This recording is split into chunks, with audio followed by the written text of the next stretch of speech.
From the moment my son married Alina, it felt as though two different worlds had been forced to collide, one simple and grounded, the other polished, proud, and fond of showing off. I never minded that she came from a wealthy background. I only wished she would see that dignity wasn't measured in money, and respect wasn't something people purchased, it was something they gave. But Alina, she treated wealth like a weapon. When she visited our home for the first time, her eyes scanned every corner with the precision of an inspector. She walked through the living room, gently touching the old wooden cabinet I had kept since my early marriage days. Instead of admiring its sentimental value, she smirked. "It's cute," she said lightly. "Very vintage, like something you'd see in an old drama." My son cleared his throat, trying to quietly warn her, but she simply waved him off. That was the first sign, just a small one, that she was going to have difficulties understanding our world. Months passed, and although I tried to adjust to her personality, she seemed determined to remind us that she considered herself above us. She would often boast about her father's real estate projects, her mother's expensive vacations, and the luxurious lifestyle she had grown accustomed to. I listened politely, but inside I wondered whether she would ever learn that wealth without humility only creates distance. Despite her attitude, I remained focused on my routines. One of the things I treasured deeply was my small home office, a quiet corner of the house with a desk, a computer, and neatly arranged folders containing old investment papers. It wasn't a sophisticated setup, but it was my place of peace.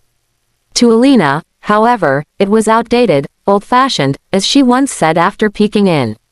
One evening, the atmosphere in the house was calm. The sun was setting, painting the sky outside the window with shades of orange and red. I carried a cup of tea to the dining table and sat down with my old files, records of my investments from years ago. I liked reviewing them every month. It wasn't because I expected sudden riches, rather, it reminded me of the importance of planning, patience, and believing in one's decisions. I had invested in Crescent Tech nearly 20 years ago. Back then, it was just a small company, and people laughed at the idea of buying shares from an unknown startup. But something about it had convinced me.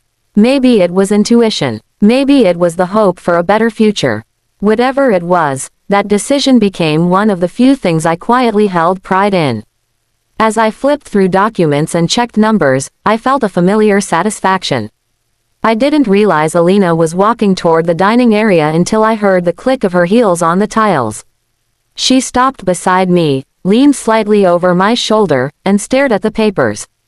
Then came the sigh, the dramatic, exaggerated sigh that was her signature whenever she found something she disapproved of.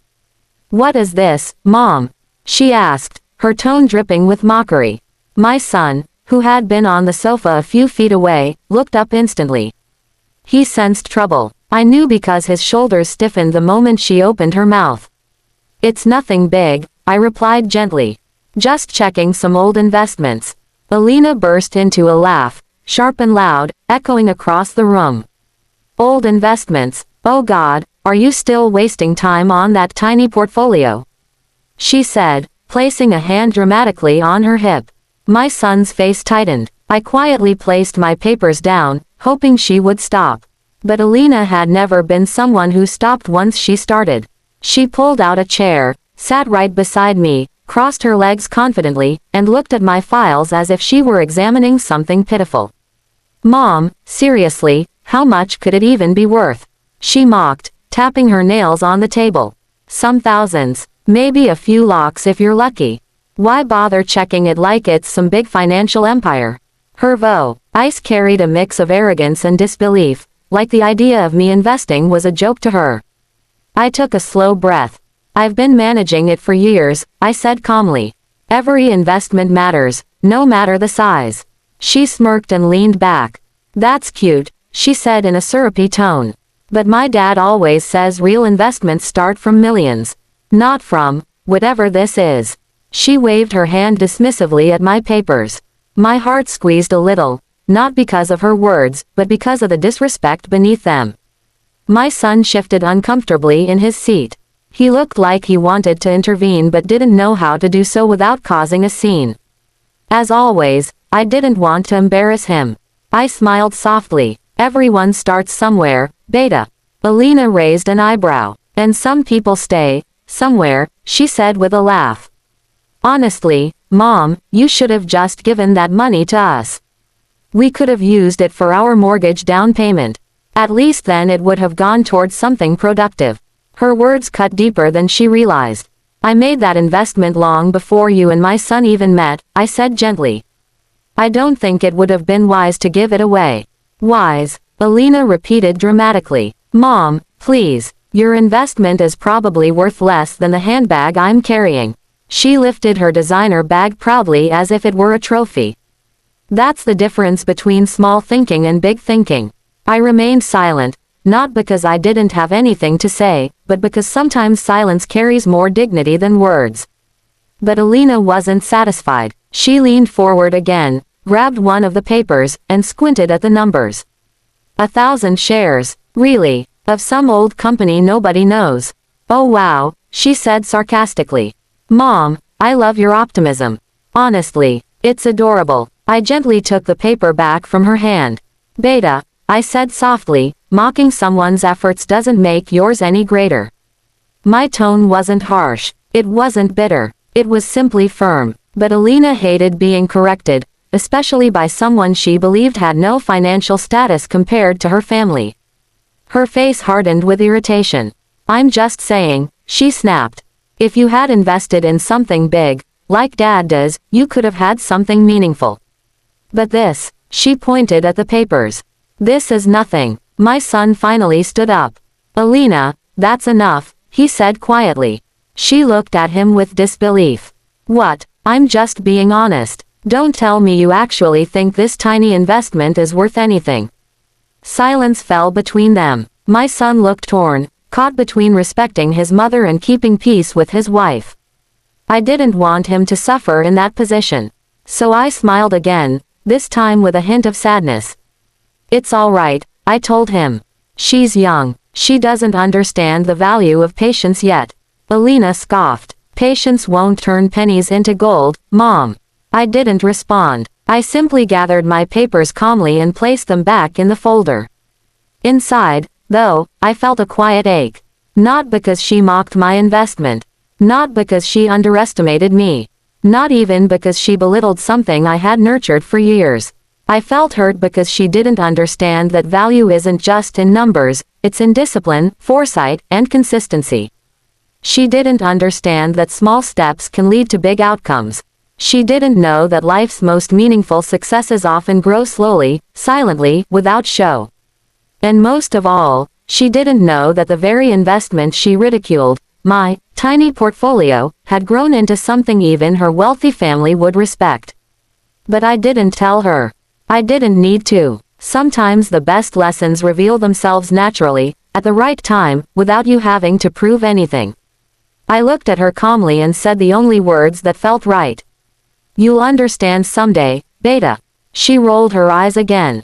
Yeah, when your small investment grows from pennies to more pennies. She laughed again, unaware that her laughter was about to be silenced very soon, by the truth she didn't see coming. My son looked at me apologetically. I gave him a reassuring nod. Because I knew that the day of understanding was close. Very close. And when it arrived, it would change everything. A week passed after the incident in the dining room, but the sting of Alina's laughter still lingered in the silence of the house. I didn't hold grudges. Age teaches you to let go, but the casual disrespect had left a slight heaviness in my heart. I hoped, silently, that one day she would learn to speak with kindness, not arrogance. But life has its own way of teaching lessons. And sometimes, life chooses the most unexpected teacher. It was a Saturday evening when Alina announced that her parents would be coming for dinner. She was unusually excited, moving around the house with the energy of someone preparing for a performance.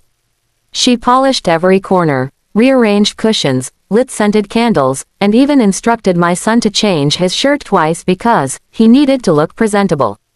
I watched her quietly, smiling at how desperately she wanted to impress her father.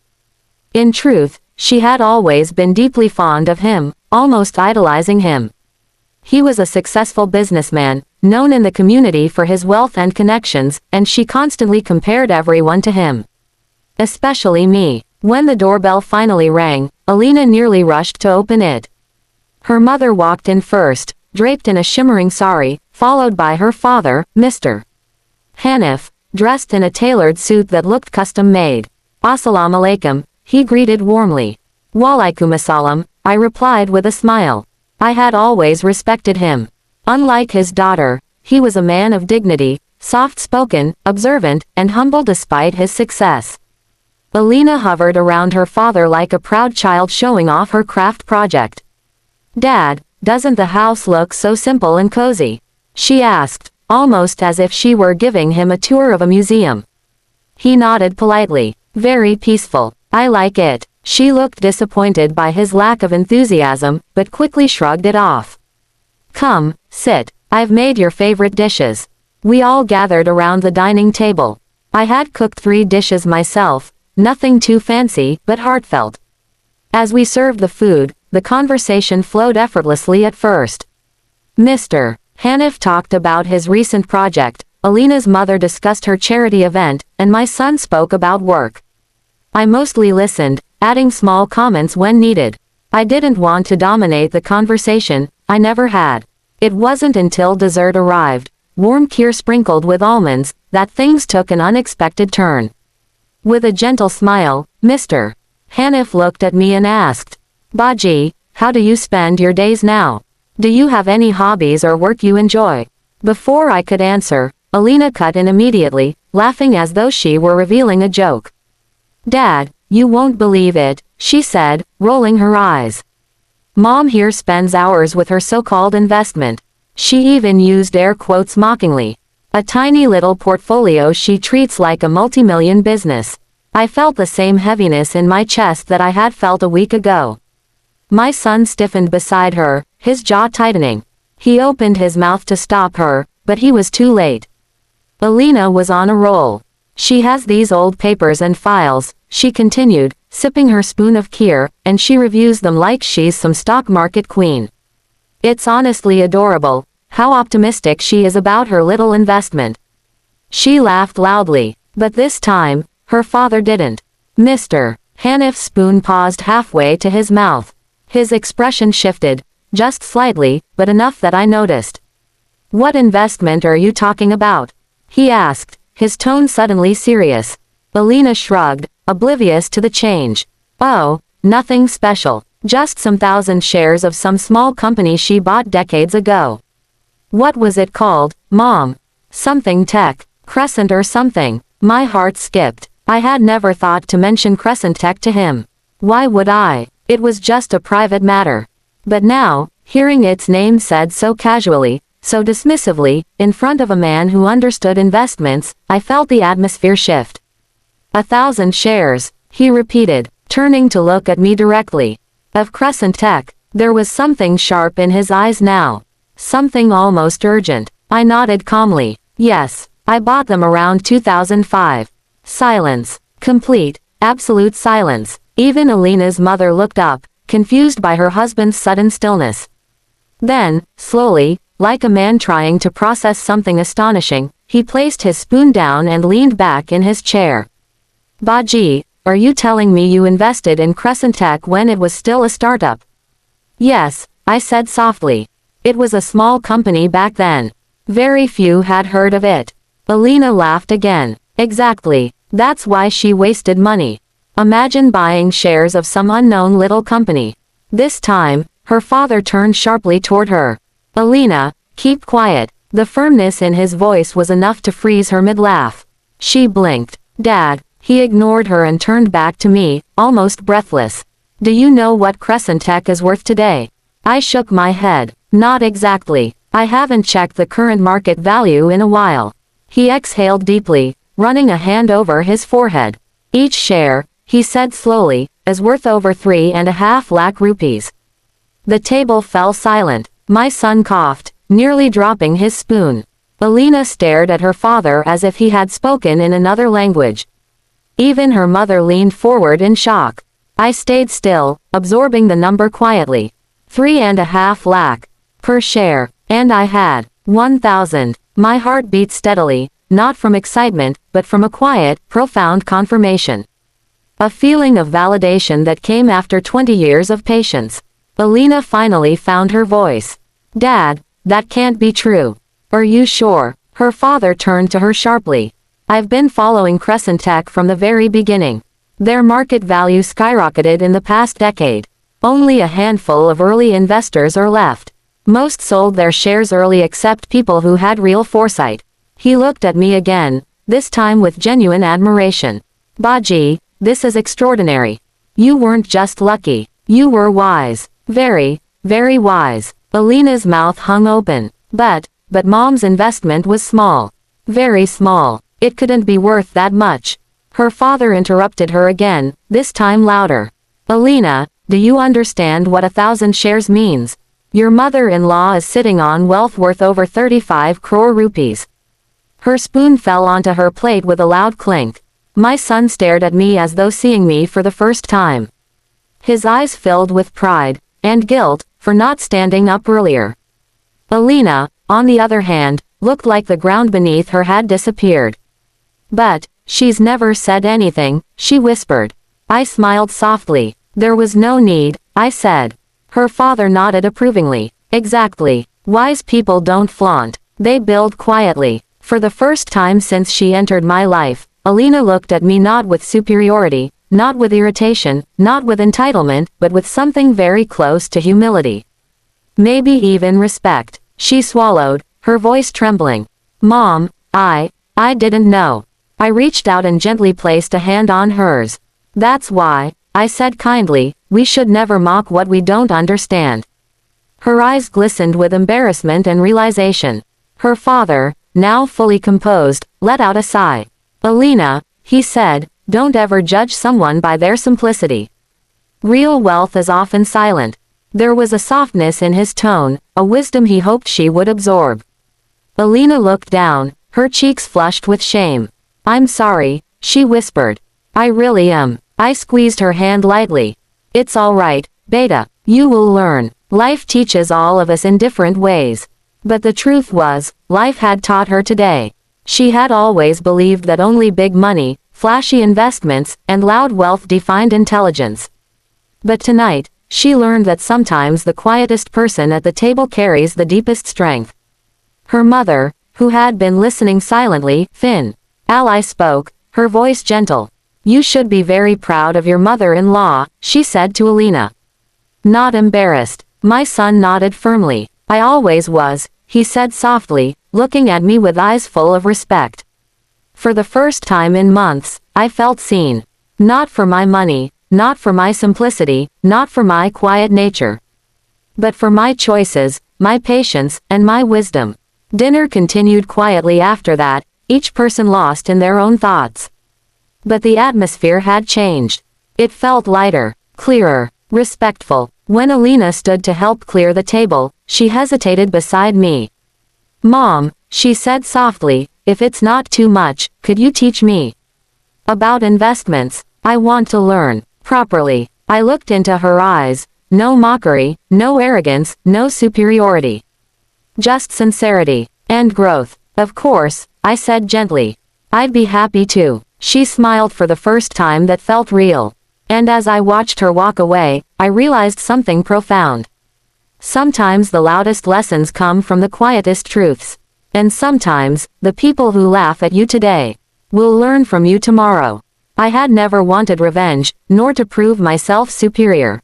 All I ever wanted was respect. That night, I finally received it. Not because I demanded it. Not because I boasted, but because the truth, strong, steady, undeniable, finally spoke for me.